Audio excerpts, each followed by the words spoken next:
Welcome to the deep dive. Today, we're focusing our attention squarely on the high-pressure world of UK emergency medicine. We're moving well past just clinical competency, beyond the immediate life-saving skills, and into the strategic, the systemic, and the leadership side of things. Yeah, the stuff you need to manage the department when the system itself is, well, actively failing. Exactly. That's right. And for anyone who's aiming for a consultant post or needs to demonstrate that senior leadership capability, this is really essential stuff. Right. Our sources, they all center on the requirements for the Royal College of Emergency Medicine's Specialty Learning Outcome 12. SLO 12. SLO 12.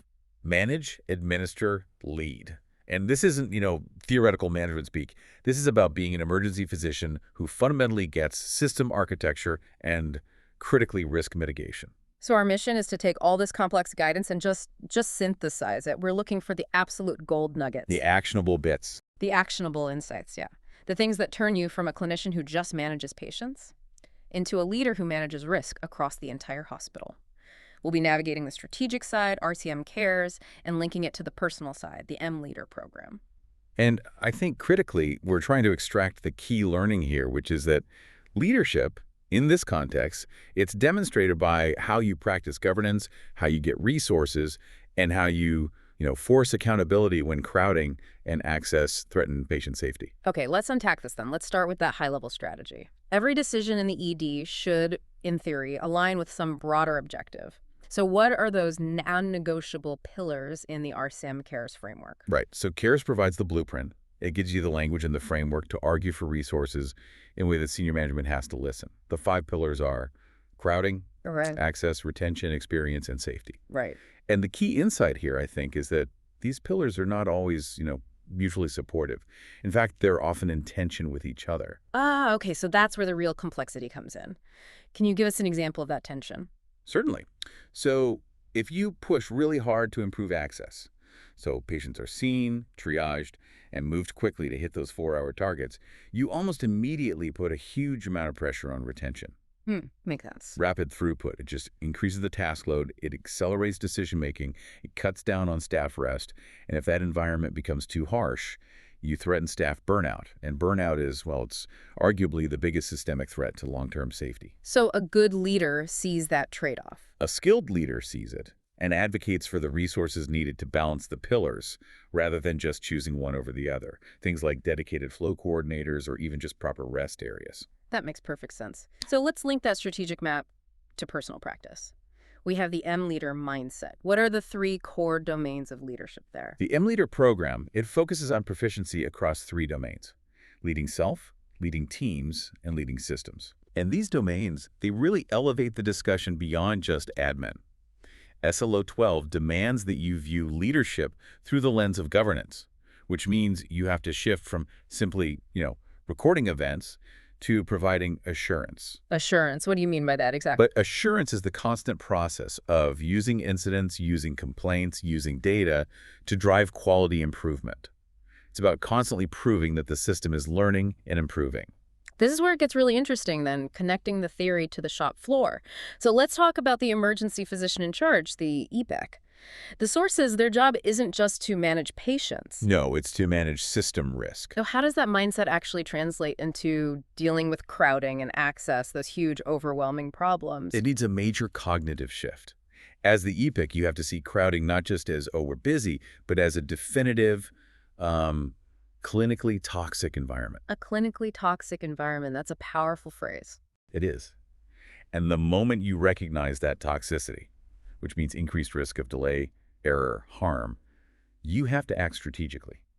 And the primary actionable step is to trigger your full capacity protocols extremely early. Now, clinicians often resist doing that, don't they? Because it can involve some, politically difficult moves. How does a leader get past that resistance? By focusing on risk redistribution, not risk absorption.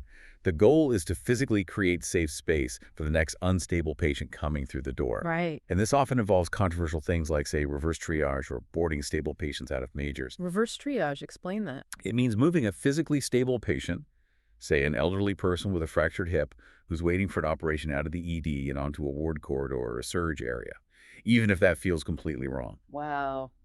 And the leader has to frame that politically hard decision as a necessary move to fulfill the duty of care to the incoming critically unwell patient. You're trading political difficulty for clinical safety. And what about when you have to escalate exit block? The patients are piled up, they can't move out. The source stresses moving from that subjective pleading of we're full to something evidence-based. Yes, you have to quantify the harm to shift the risk. How? You tie it directly to corporate accountability and mortality data. Huh. You have to use specific, non-emotional language with site managers. Don't say, we're struggling. Right. You say, we currently have X patients waiting longer than 12 hours. The published evidence confirms this increases the 30-day mortality risk for this group by Y%. And that moves it from being your problem to a corporate safety issue that requires a system intervention, immediately and formally. That quantification sounds incredibly effective, but I can imagine it's met with resistance. When you present that mortality data to a site manager, what's the most common counterargument you have to be ready for? It's always about perceived resource limits. We don't have the nurses, or the beds are all full. So how do you dismantle that? Your preparation involves preemptively citing the statutory compliance failure. You dismantle it by stating very clearly, I understand the resource challenge, but my duty as the APIC is to mitigate the demonstrated quantified risk of death. The system cannot safely absorb this risk, and failing to act now is a failure to meet our corporate duty of candor. You use their own statutory language against them. That is powerful leverage. Okay, let's drill down to team management. The source calls the huddle the team pit stop. We know the mechanics reviewing capacity, sickest patients, but what are the subtle things that make a huddle really effective for the team itself? Well, effective huddles are the practical application of leading teams. Structurally, you need that trifecta. Review capacity, sickest patients, staffing gaps, and a quick check for health factors. Are staff hungry, angry, late, or tired? Then forecast what ambulances are inbound. And finally, plan clear, delegated tasks. But, and this is crucial, the tone is vital. The leader must understand that their anxiety is incredibly contagious. How does that contagion, how does that manifest in a high-stress environment? Well, one of the sources notes that if the leader, the consultant, the senior registrar is pacing or using sharp language or constantly checking their watch during the huddle, they've just poisoned the well. The team absorbs it. They shift into reactive mode, they freeze up, or they rush. The greatest resource you have is the pause. It's a pause. Just role modeling that pause, taking a visible breath after the review before you deliver the plan. It lets the team think and function strategically rather than just reacting to the chaos. You are the emotional regulator. Let's transition to culture and people, specifically retention. If burnout is the ultimate safety issue, what does the guidance say is the antidote? The antidote is compassionate leadership, which is defined by 4 very specific, actionable behaviors. It's not about being nice. It's about being strategically supportive. Okay, what are they? First, attending. That means listening to staff with genuine fascination, not just waiting for your turn to speak. Second, understanding. Finding a shared, empathetic understanding of how difficult things are. Third, empathizing. Feeling their distress without being overwhelmed yourself. And finally, helping. Taking intelligent, targeted action. What does that intelligent action look like when the department is collapsing around you? It means small, visible acts of support. It might be personally walking a junior colleague to the staff room for a forced 5-minute coffee break, making sure they actually sit down. Or just rearranging a team's workload so someone can manage a difficult family conversation without being pulled away. These micro-interventions show that you're aware of the load and that you value them. That leads directly back to leading self and role modeling. Conflict resolution is a daily thing, especially with specialty refusal. The guidance suggests using clean language. How does that avoid confrontation? It works by removing the accusation. You center the discussion firmly on patient safety, which is the one thing all clinical teams should agree on. So instead of, you're refusing this referral. Exactly. Instead of that adversarial opening, the recommended phrasing is something like, my main concern is patient safety because the patient's condition X requires an input we can't provide here. Help me understand your perspective so we can find a safe plan together. It makes it collaborative. It forces collaboration and stops the other specialty from immediately getting defensive. Let's shift now to admin and governance, which brings in the experience pillar of CARES. The source frames complaints as unsolicited user feedback. How should leaders structure responses to manage that experience? Every complaint response, which is part of governance, has to satisfy 3 distinct elements. First, you acknowledge the distress. That's the empathy. Second, you explain the context, the facts, why delays happened. And third, and this is the most important part, you detail the improvements made. The restoration element. Exactly. The person complaining needs to see that their feedback actually led to a systemic change. Right. That third part, detailing improvements, that sounds tricky. Does that mean admitting fault? I mean, how do clinicians navigate that tension between showing empathy and the potential legal risk of admitting an error in writing? That's a crucial tension, you're right. The guidance suggests focusing on system improvement, not individual blame. You don't necessarily admit negligence, but you do acknowledge the system failed their experience. For example? Instead of saying, the doctor failed to update you, you write, we have now implemented a new communication checklist for all staff to ensure proactive updates are given every 2 hours to prevent similar delays in communication in the future. You show restoration, but without taking on legal liability for individual actions. And why is encouraging internal incident reporting like DATIX in the UK system so crucial? Because the simple truth in governance is, if it isn't on a DATIX, it didn't happen.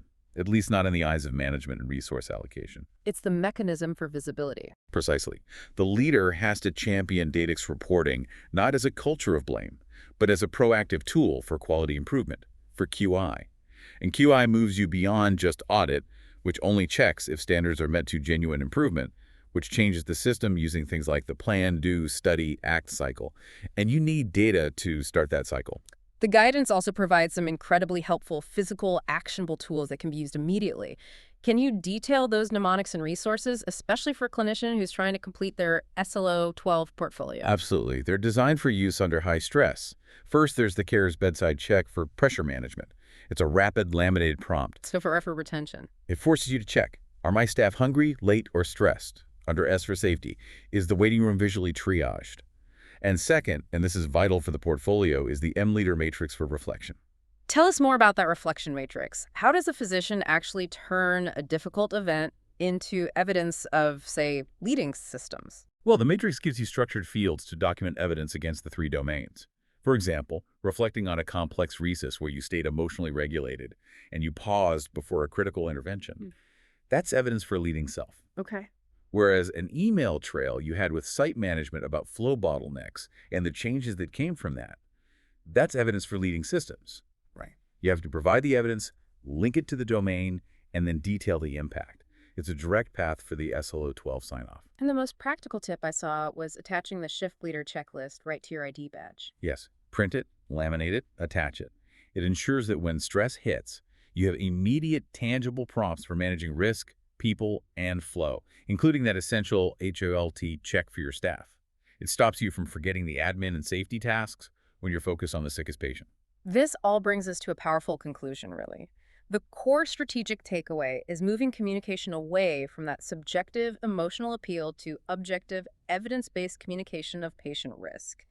Let's just look again at those specific, incisive phrases for escalation. Okay, so when you're escalating to site or hospital management, you're flagging corporate risk. You have to use phrases that cite evidence and link failure to statutory compliance. So again, the ED cannot safely absorb any more risk. We require X immediate beds to safely meet incoming demand and fulfill our corporate duty of candor requirement. It's the only language the board will truly respond to. It is. What about escalating to specialty teams, shifting to shared responsibility for one patient? What if they just push back and refuse to come down? The guidance gives you a sort of nuclear option that's all about shared risk documentation. You use the phrase that forces co-ownership. I have presented the facts and our departmental standards. If you feel this patient is safe to wait here for 4 hours, I require you to come and personally document the decision in the notes and formally assume clinical responsibility for the delay. That phrase is heavy. What happens if they still refuse to come down? Are there any secondary leverage points? Well, it forces a clear audit trail. If they refuse, you document their verbal refusal and the delay in the patient's notes. You've created a record that transfers the risk. The secondary leverage comes from citing governance standards, local policies. Our current standard for specialty review is 60 minutes. We are now at 120 minutes. This breach must be logged as a DATIX incident associated with your team's lack of access.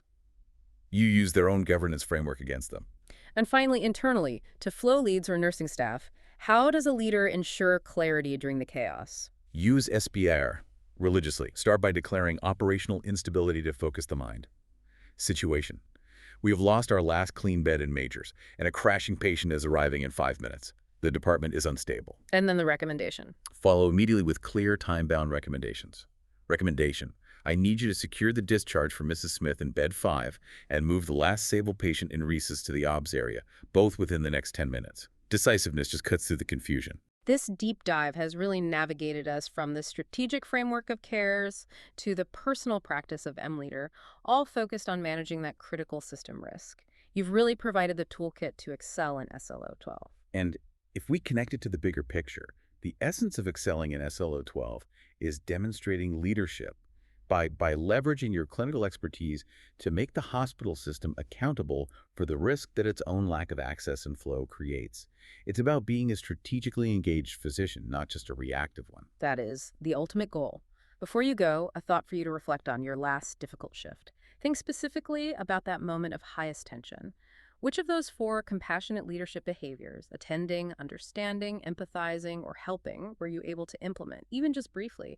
Perhaps by ensuring a colleague took a forced break, or just by pausing before you delivered a difficult instruction. How did that small action impact retention and safety in that exact moment? We really encourage you to seek out the full RCEM CARES and EMLEADER frameworks. This is essential reading. Thank you for joining us for this deep dive.